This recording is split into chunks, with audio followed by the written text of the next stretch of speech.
Hello everybody, in this video I'm going to show you how to fix a stuck on 99% error from Marvel Rivals.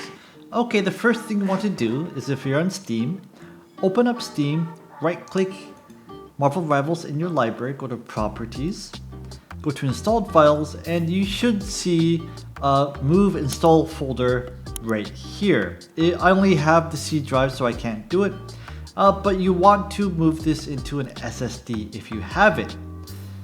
If it doesn't appear, that means your game is already installed on your C drive or you only have the C drive. Okay, now if that doesn't work, what you want to do is go to Properties, go to Installed Files, and click on Verify Integrity of Game Files. Wait for it to finish, it takes a couple of minutes, and see if that fixes your error. The next thing you want to do, if that still isn't working, is to enable game mode in Windows. So how do you do that? Open the Start menu, type in Settings, look for Gaming on the left hand side, go to Game Mode right here, and make sure that Game Mode is turned on. Now if you've done that and it still isn't working, you want to go into NVIDIA and make sure that the graphics drivers are all updated.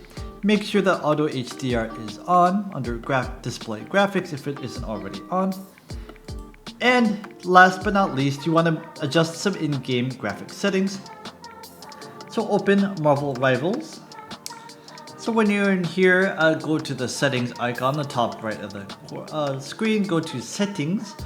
For display mode, you want to set to full screen. Scroll down until you see anti-aliasing and super resolution type. Turn this off.